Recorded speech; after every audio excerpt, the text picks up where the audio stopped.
جی السلام علیکم، آپ دیکھ رہے ہیں ظہیر احمد کا یوٹیوب چینل۔ دو ایشو کے اوپر بات کریں۔ ایک تو جو سابق کمشنر ہیں لیاقت علی چٹھا صاحب، انہوں نے الیکشن کمیشن میں جا کے جو بیان ریکارڈ کروایا ہے، ابھی خبر آئی ہے، اور وہ اپنے بیان سے پرانے والے سے مکر کے انہوں نے نئے کٹے کھول دیے ہیں، نئے پنڈورا باکس کھول دیے ہیں۔ اس کے اوپر بات کریں گے وہ کیا ہے، اور اس کے ساتھ ساتھ جو جسٹس قاضی فائز صاحب کا 6 فروری کا فیصلہ تھا، اس کے اوپر کافی بات ہو رہی ہے۔ ابھی سپریم کورٹ کا اعلامیہ بھی اس حوالے سے وضاحتی اعلامیہ جاری ہوا ہے، اور اس کے ساتھ ساتھ نگران حکومت جو پنجاب کی ہے اس نے بھی ایک فیصلہ کیا ہے، یہ جو فیصلہ آیا تھا 6 فروری کا، اس کے حوالے سے تو اس کے اوپر بھی بات کریں گے۔ لیکن شروع کیونکہ ابھی کمشنر کا فیصلہ ابھی آیا، جو بیان آیا ہے سپریم الیکشن کمیشن میں جا کے انہوں نے بیان ریکارڈ کروایا۔ انہوں نے کہا جی میں کیونکہ مارچ میں ریٹائر ہو رہا تھا تو مجھے مرات جانے کی پریشانی تھی، اور وہ تھا، ڈر تھا، پتہ نہیں کیا تھا، اور خوفزدہ تھا، پتہ نہیں جو بھی ہے، تو اس وجہ سے میں نے یہ بیان دیا۔ اور میں جو ہے لاہور میں ایک پی ٹی آئی کے، یعنی سیاسی جماعت کا، پی ٹی آئی کا نہیں کہا، سیاسی جماعت کے ایک لیڈر سے ملا جو کہ 9 مئی کی وجہ سے مفرور تھا، تو وہاں جا کے میں ملا، اور ساری وہاں سے، اور مجھے ایک سیاسی جماعت نے یہ سارا کچھ کرنے کا کہا، اور اس طرح کے بیانات جو انہوں نے اور بھی 2-3 چیزیں کہی ہیں، جس سے ثابت ہوتا ہے کہ وہ اپنے بیان سے نہ صرف مکر رہے ہیں بلکہ انہوں نے تھوڑے سے ایک قدم آگے بڑھ کے کچھ الزامات جو ہیں وہ لگا دیے ہیں، اور ایک پارٹی پہ، یقیناً وہ پارٹی جو ہے پی ٹی آئی ہے، ظاہر ہے جو دھاندلی کے حوالے سے تھی، اور انہوں نے کہا کہ میں نے ایک سیاسی جماعت کے رہنما کے کہنے پہ یہ سارا کچھ کیا ہے۔ کمشنر صاحب نے یہ بھی بیچ میں کہا ہے۔ اچھا، اب اس میں 3-4 چیزیں ہیں۔ پہلی بات تو یہ ہے کہ اس دن اچانک آئے، بغیر کسی پریشر کے آئے، بغیر کسی دباؤ کے آئے تھے، جو انہوں نے پہلا بیان دیا تھا۔ جو دوسرا بیان آیا ہے، پہلے یہ مبینہ طور پر غائب ہو گئے، پتہ نہیں کہاں تھے، اس کے بعد دوسرا بیان جو ہے اس کے بعد آیا ہے غائب ہونے کے بعد۔ تو یہ تو ہے کہ دباؤ میں اس وقت تھے جب ان کے پاس کوئی نہیں گیا تھا، یا ان کا اپنا جو دل کیا انہوں نے جا کے بیان دیا، یا دباؤ میں اب ہیں جب وہ کافی دن غائب رہنے کے بعد یہ بیان دے رہے ہیں۔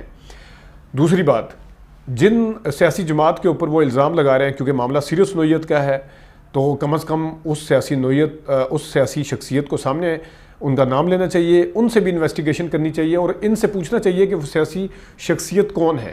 وہ پی ٹی آئی کی اگر کسی سیاسی جماعت کے کہنے پہ آپ نے کیا تو وہ کس کے کہنے پہ کیا؟ معاملے کو یہاں پہ ٹھپ نہیں ہونا چاہیے، باقاعدہ طور پہ پورا ہونا چاہیے۔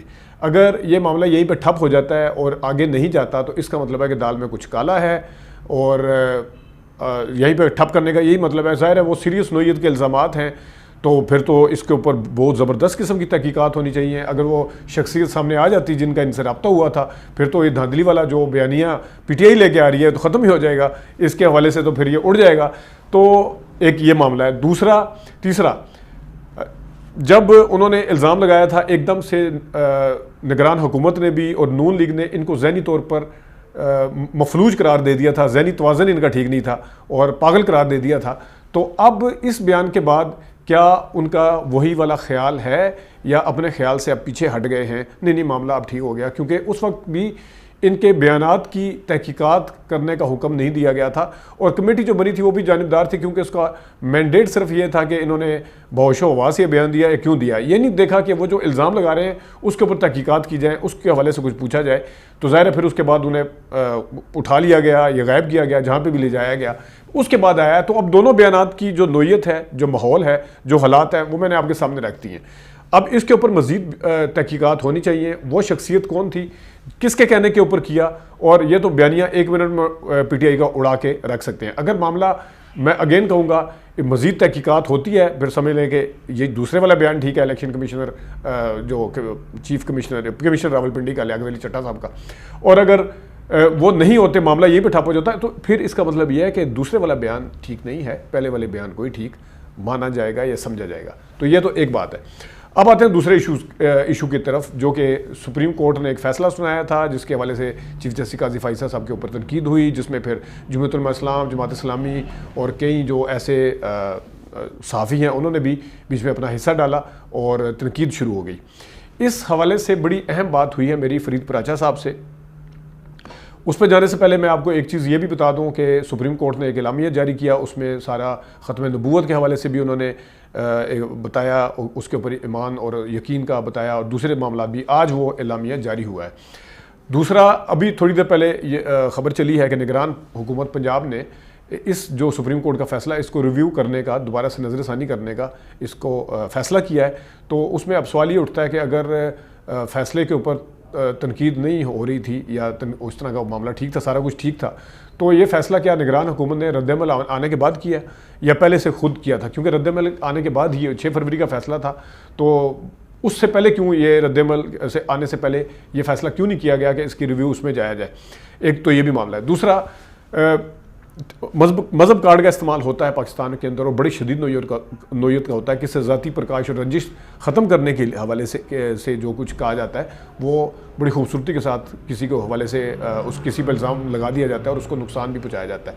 لیکن یہاں پہ جو دوسری سائیڈ ہے اس میں میری بات ہوئی ہے فرید پراچا صاحب سے. فرید پراچا صاحب کہتے ہیں کہ یہ قانون جو تھا یہ 2011 سے تھا، 2021 میں یا 22 میں اس میں جو ترمیم ہوئی ہے وہ 3 سال سے سزا جو ہے وہ بڑھا کے 7 سال کی گئی ہے، یہ پراچا صاحب کہہ رہے ہیں. اور انہوں نے یہ کہا ہے کہ اس میں ضمانت کے طور پہ اگر آپ کہتے ہیں کہ ضمانت منظور کر دی گئی ہے تو وہ ٹھیک تھا، لیکن چیف جسٹس صاحب نے فیصلے میں آرٹیکل 20 کا بھی حوالہ دے دیا، پھر انہوں نے کچھ آیات کا بھی حوالہ دیا، تو اس کے حوالے سے پراچا صاحب کا کہنا تھا ضمانت کی حد تک اگر ہوتا تو وہ ٹھیک تھا. لیکن انہوں نے کیونکہ اس میں آرٹیکل کا حوالہ دیا، پھر ان کا یہ بھی ماننا تھا کہ دوسری طرف کے وکلا کو بھی نہیں سنا گیا تھا، تو یہ بھی ایک ہے. لیکن یہ ضرور ہے کہ اس میں جو آیات کا حوالہ دیا گیا آرٹیکل 20 کے حوالے سے، وہ کہتے ہیں کہ یہ سبجیکٹ ٹو مورالٹی ہے، سبجیکٹ ٹو لا ہے. اگر آرٹیکل 20 کے لیے بھی آزادی کے حوالے سے اگر بات کی جائے تو یہ ان کا ماننا ہے. اور انہوں نے کہا 7 سال قید ہے. اب وہ 6 مہینے والی جو قید ہے وہ 1933 کا کوئی ایکٹ تھا پاکستان بننے سے پہلے، اس کے حوالے سے تھا، اب نہیں ہے. تو یہ دوسری طرف کا رخ ہے. اب اس میں ایک چیز اور ہے کہ سب سے پہلے تو یہ کہ جو سوالات اٹھ رہے ہیں ان کو ایڈریس ہونا چاہیے، جس طرح اب نگران حکومت نے بھی آ کے فیصلہ کیا، جس کے اوپر رد عمل بھی آیا، جو سارا شدید قسم کا رد عمل سامنے آیا ہے. تو ایک یہ ہونا چاہیے. دوسرا ایک میں آپ کو چیز یاد کراتا چلوں کہ جس طرح اس فیصلے میں کہا گیا کہ 2019 میں یہ ایکٹ ہوا تھا، 2022 میں جو ہے 21 میں یہ ایکٹ میں ترمیم کی گئی، تو اس میں 19 میں یہ چیزیں نہیں تھی. فرید پراچا صاحب کا موقف میں نے بتا دیا، وہ کہہ رہے ہیں کہ 3 سال سے بڑھا کے 7 سال قید کی گئی ہے. لیکن میرا ایک نقطہ ہے، تو انہوں نے کہا جی 2019 میں کیونکہ وہ ایکٹ نہیں تھا تو اس قانون کے مطابق انہوں نے آئین پاکستان کا بھی حوالہ دیا کہ کسی ایسی شہری کو اس قانون کے تحت سزا نہیں دی جا سکتی جب اس نے وہ والا کوئی جرم کیا، اس وقت وہ قانون نہیں پایا جاتا تھا. یہ ایک بات انہوں نے کی ہے. تو اس لحاظ سے انہوں نے کہا کہ 2021 یا 22 میں کیونکہ یہ قانون ترمیم آئی، لیکن ایکٹ پہلے سے ہوا تھا 2019 سے، تو یہ بالکل ٹھیک ہے. اصولی بات یہی ہے. لیکن میں تھوڑا سا یہاں پہ یاد کروانا چاہتا ہوں کہ جب 18ویں ترمیم کا حوالہ دیا گیا انٹرا پارٹی الیکشن میں، تو اس ٹائم بتایا گیا کہ 2010 میں فیصلہ ہوا چکا تھا کہ انٹرا پارٹی الیکشن جو ہے وہ اس طرح سے ضروری نہیں ہے. یہ چیزیں جب چیف جسٹس صاحب کے سامنے رکھی گئی تھی تو انہوں نے کہا تھا بے شک یہ ترمیم 2010 میں ہوئی ہے، لیکن میں پہلے والے ایکٹ کی طرف جاؤں گا. وہاں پہ انہوں نے یہ کہا تھا کہ میں پہلے والے ایکٹ کی طرف ہی جاؤں گا. ناظرین، آپ میرا نقطہ سمجھ گئے ہوں گے. ابھی تک لیتے ہیں، اپنا خیال رکھیے گا. اجازت دیجیے. اللہ حافظ.